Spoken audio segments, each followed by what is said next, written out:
Bonjour à toutes et à tous, je suis Sophie de la Vigerie et je suis très heureuse de vous retrouver pour cette nouvelle capsule Astre encore, pendant laquelle je vais vous parler de la pleine lune dans le signe des Poissons qui va se dérouler le 31 août 2023 sur le 7e degré du signe des Poissons pour la lune et du 7e degré du signe de la Vierge pour le soleil. Voilà, donc si vous avez des planètes sur ces degrés-là et dans ces signes, eh bien vous serez concernés plus particulièrement. Alors déjà, je voulais m'excuser pour mon absence au moment de la nouvelle lune du 16 août. Je n'ai pas trouvé le temps pour enregistrer la vidéo. Donc, cette pleine lune, alors comme toute pleine lune, il est nécessaire, une pleine lune est sur un axe, et un axe est un axe de complémentarité, donc il est important de trouver l'équilibre entre les énergies du signe de la Vierge et les énergies du signe des Poissons. Donc, le soleil est dans le signe de la Vierge, c'est-à-dire que le soleil va mettre en évidence notre capacité de discernement, notre capacité d'organisation, notre capacité d'analyse et notre capacité de mettre en place une organisation destinée à ce que les choses roulent bien, s'améliorent pour être au service d'une cause, de quelqu'un, d'une structure, d'une famille, d'un pays, à chacun son domaine. Voilà. Et puis en face, nous avons le signe des Poissons où se trouve la Lune. Le signe des Poissons est le dernier signe du zodiaque. C'est un signe qui nous demande de nous ouvrir sur un monde beaucoup plus subtil, sur le monde de l'invisible. C'est un signe qui nous propose d'aller à la rencontre de notre unité, de rencontrer la vibration de notre âme et de nous relier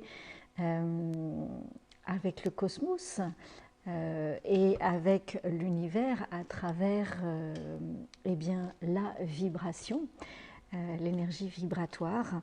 Donc c'est un signe impalpable qui nous parle de choses invisibles, impalpables, pour lesquelles il est nécessaire de, si l'on veut toucher ou aller vers ces énergies invisibles, impalpables, il est dans un premier temps nécessaire d'être bien ancré sur Terre pour garder notre fil conducteur, notre axe vertébral, pour pouvoir accueillir ces énergies invisibles qui sont dans le signe des Poissons, des énergies d'amour, des énergies d'harmonie, des énergies de beauté.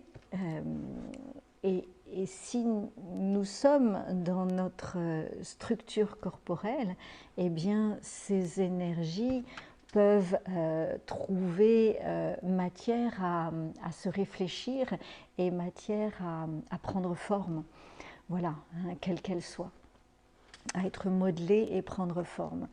Donc ça, c'est, on va dire, l'objectif de cet axe Vierge-Poisson. Alors la particularité de cette pleine lune, qui fait suite à la nouvelle lune, la particularité de cette pleine lune, elle est dans la présence de Saturne dans le signe des Poissons, qui est parfaitement conjoint à la lune. Alors Saturne, c'est la planète régente, la planète maîtresse du signe du Capricorne. C'est une planète qui nous parle de réalité. Revenons à la réalité de toute chose. Structurons l'invisible dans le signe des Poissons. Voilà ce que nous ce que nous propose Saturne. Alors structurons l'invisible, donnons forme à l'invisible afin de mettre de la conscience sur cet invisible et pouvoir dissoudre ce qui n'a plus lieu d'être pour pouvoir passer à autre chose. Donc effectivement, Saturne conjoint à la Lune dans le signe des Poissons nous parle eh bien, de vieilles structures, la Lune étant le passé, Saturne étant une planète karmique. Donc la conjonction Soleil-Saturne nous parle de vieilles structures qui ont été mises en place à un moment donné, il y a plusieurs siècles probablement, de vieilles structures qui ont été mises en place pour probablement aider l'humanité, aider la vibration de l'humanité à avancer vers plus d'harmonie, vers plus d'amour. Et puis peut-être ont été mis en place, parce que dans le signe des Poissons, eh bien, il n'y a pas de structure, il y a nos limites, il n'y a pas de limite. Donc pour nous, petits êtres sur Terre incarnés, c'est compliqué de naviguer dans un océan cosmique sans savoir où on va si nous ne travaillons pas notre conscience corporelle et notre lien à notre âme, à notre cœur. Donc il est compliqué de savoir où l'on va. Or, eh bien, cette pleine lune qui fait suite à la nouvelle lune nous propose justement de regarder en face des structures issues de l'invisible qui aujourd'hui prennent forme afin que nous mettions de la conscience, ou pour nous aider à mettre de la conscience sur ce qui n'a plus lieu d'être et qui aujourd'hui peut être dissous pour laisser la place à d'autres modes de fonctionnement. Et ces autres modes de fonctionnement, eh bien, nous en avons, la nouvelle lune du 16 août nous en parlait, puisque au moment de la nouvelle lune du 16 août, il y avait déjà un magnifique cerf-volant, et puis il y avait surtout un aspect très intéressant, un aspect au carré, donc un aspect dynamique, un aspect de travail. Et oui, on avait beau être au cœur de l'été, n'empêche que eh bien, les étoiles nous demandaient de travailler. Effectivement, au moment de la nouvelle lune du 16 août, nous avions le soleil et la lune conjoints évidemment, mais aussi conjoints à Vénus rétrograde et conjoints à la lune noire dans le signe du lion. Et tout ce petit monde était au carré eh bien, de la conjonction Jupiter-Uranus dans le signe du Taureau. Donc cela nous disait, et nous dit toujours, puisque nous sommes encore dans ce cycle lunaire, cela nous propose d'aller revisiter nos valeurs de cœur, nos valeurs profondes de cœur, la façon dont nous nous mettons en relation déjà avec nous-mêmes, avec amour, avec nous-mêmes, mais aussi avec les autres, nos proches, nos intimes, mais aussi avec les autres. Comment accueillons-nous l'autre, les autres à l'intérieur de nous? Est-ce que nous attendons que les autres, l'autre, nous disent « tu es beau, tu es belle », je t'aime de cette façon, ou est-ce que nous accueillons l'autre avec qui il est en reconnaissant ses qualités et puis en reconnaissant aussi certaines des vibrations de l'autre et des autres qui nous bousculent et qui nous poussent à aller travailler au fond de nous, eh bien, ce bousculement ou cette résonance pas très agréable que l'on peut avoir avec une relation extérieure. Voilà, donc tout ceci est dans l'objectif, dans le signe du lion, de pouvoir accueillir l'autre partie de nous-mêmes, donc notre ombre, l'autre dans notre intime, les autres de pouvoir les accueillir tout en gardant son cœur ouvert. Ça ne veut pas dire non plus garder le cœur ouvert, tout prendre. Non, c'est dès l'instant où nous sommes alignés avec nos propres valeurs, nous pouvons accueillir l'autre et poser des limites, évidemment, en nous disant, ben oui, cet autre est différent de moi, cette différence aujourd'hui m'est désagréable, je vais descendre à l'intérieur de moi pour essayer de comprendre ce qui m'insupporte, ce qui m'est inconfortable dans cette relation à l'autre, pour pouvoir l'accueillir avec mon cœur et pas le rejeter ou porter sur l'autre mes problématiques, ce que je n'arrive pas à résoudre moi-même ou ce qui me met en position d'inconfort. Voilà, donc ça c'est vraiment tout le travail de la nouvelle lune du 16 août. Et pour en revenir à cette pleine lune, nous sommes dans cette continuité. Et donc ce que je viens de vous exprimer par rapport à cette conjonction Saturne-Lune dans le signe des Poissons, eh bien cette conjonction justement nous permet de structurer, de mettre en réalité concrète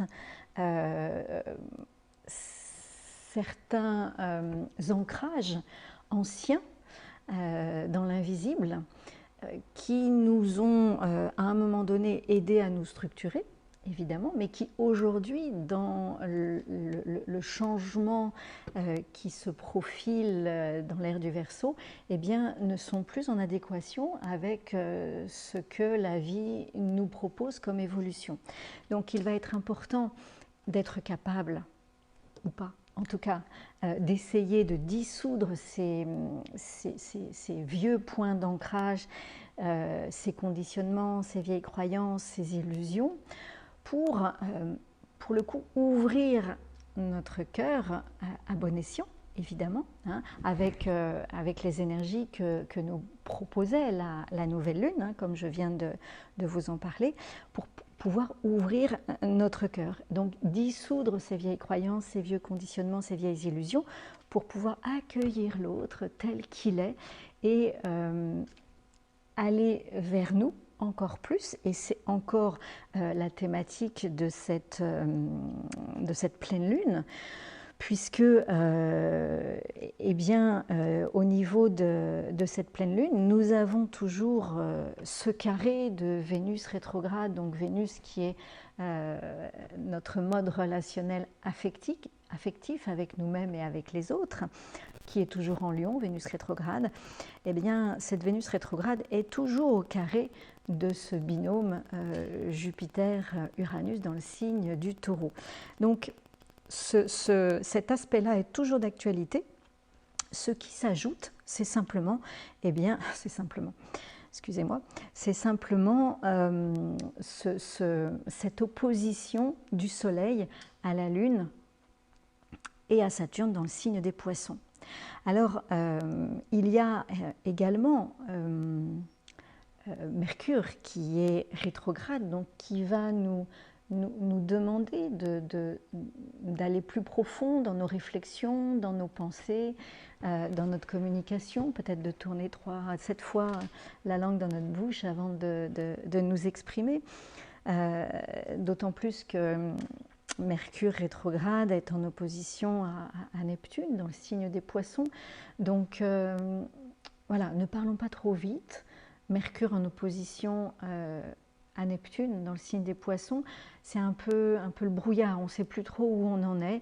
Et tout simplement, eh bien, le cosmos nous propose de descendre à l'intérieur de nous pour aller éveiller la résonance avec notre cœur, la résonance avec notre âme.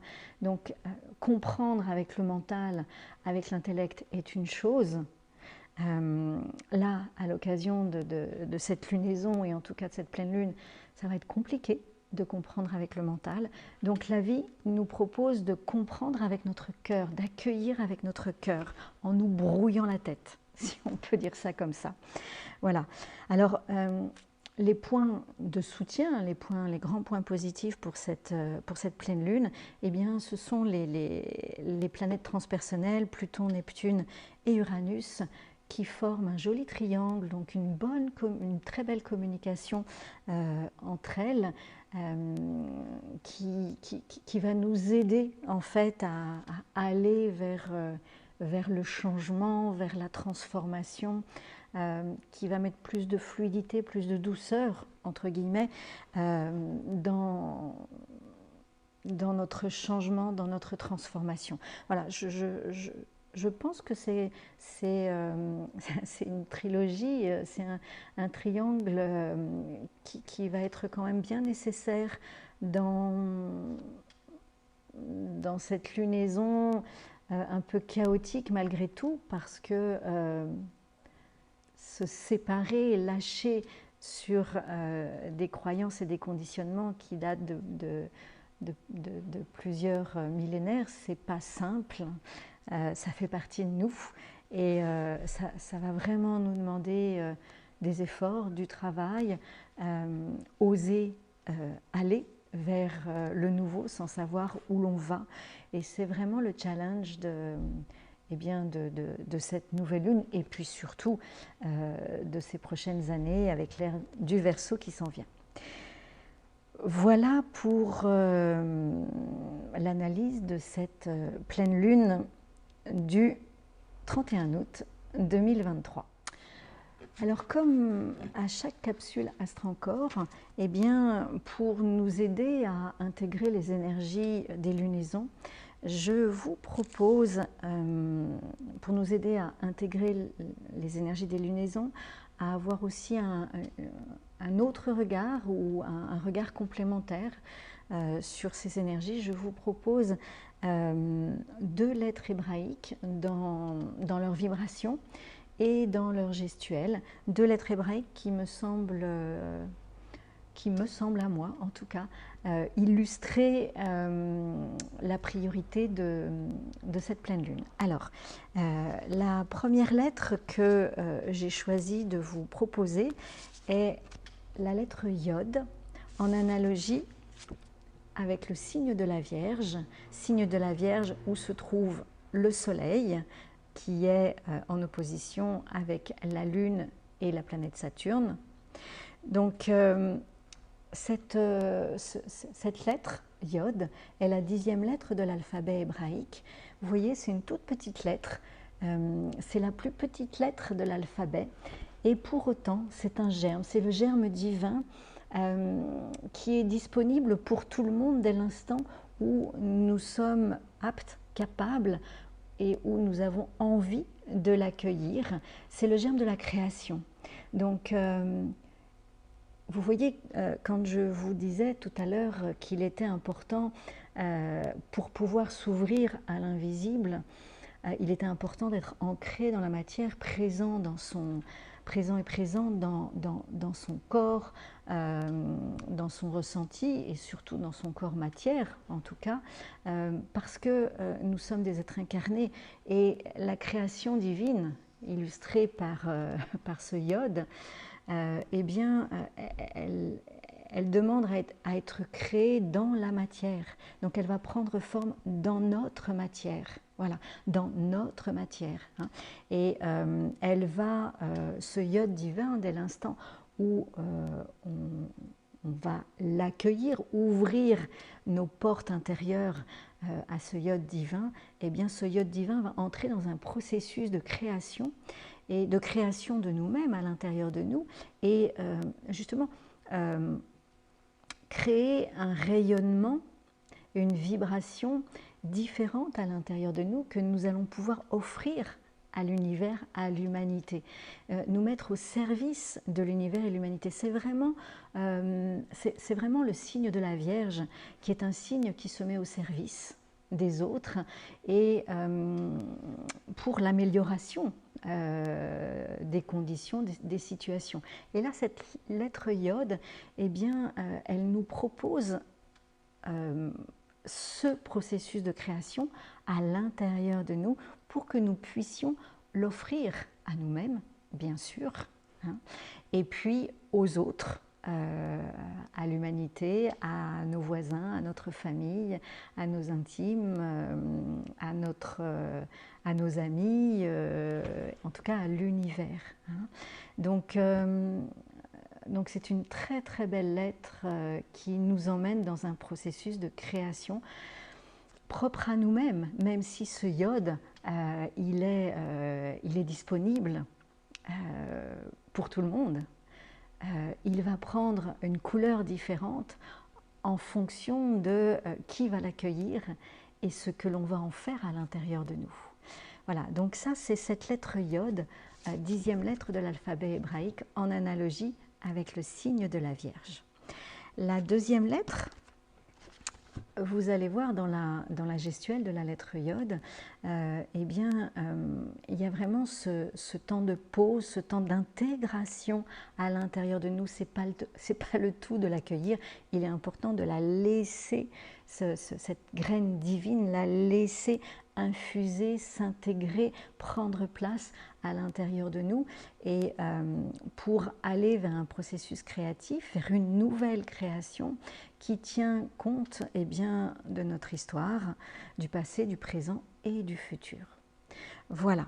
La deuxième lettre que j'ai choisi de vous présenter, est la lettre Resh, qui est la 20e lettre de l'alphabet hébraïque et qui est en analogie avec la planète Saturne qui est conjointe à la Lune et opposée au Soleil, le Soleil étant dans le signe de la Vierge, le signe en analogie avec la lettre Yod. Alors, Resh, c'est notre projet de vie. Resh est la 20e lettre de l'alphabet hébraïque. Donc, il y a 22 lettres. Vous voyez qu'on arrive, il y a eu tout un processus évolutif, tout un processus d'initiation. On est passé par différentes initiations avant d'arriver à la 20e lettre. Entre autres, la lettre Resh arrive, il est bien évident, après la 19e lettre qui est la lettre Kof, qui est une initiation spirituelle, c'est-à-dire c'est une initiation, la lettre Kof est en analogie avec le signe des poissons, donc c'est une initiation spirituelle qui nous demande de lâcher justement de nous détacher de nos conditionnements, de nos croyances, de nos illusions pour pouvoir y voir clair et accueillir notre projet divin et pas le projet que d'autres souhaitent pour nous. Voilà. Donc c'est un challenge. Tout comme tout comme Saturne, cette planète karmique, qui est une planète qui challengeante, ça c'est certain. Hein, c'est dépasser nos peurs. Voilà, dépasser nos peurs, oser prendre notre responsabilité, nous structurer, nous verticaliser. Ça, c'est Saturne. Eh bien, la lettre Resh, c'est exactement la même chose. Nous verticaliser dans notre projet de vie. Et vous allez voir que cette lettre Resh, dans la pratique, dans la gestuelle, des gestuelles qui sont inspirées de la Teima, créée par Tina Bozzi, et des calligraphies de Franck Laloux. Donc, cette lettre Resh, dans sa pratique, vous allez voir qu'elle va chercher son énergie dans notre hara, dans notre bassin. Elle ne vient pas, certes, c'est le projet divin qui descend, et qui demande qu'à se dévoiler. Mais pour aller vers ce projet divin, la vie nous demande d'utiliser notre énergie terrestre, notre énergie d'être incarné. Voilà, donc je vais vous proposer les gestuels de ces deux lettres, Yod en analogie avec le signe de la Vierge, Resh en analogie avec la planète Saturne. Eh bien écoutez, je vous souhaite une très belle pleine lune et je vous retrouverai pour la prochaine nouvelle lune. À très vite.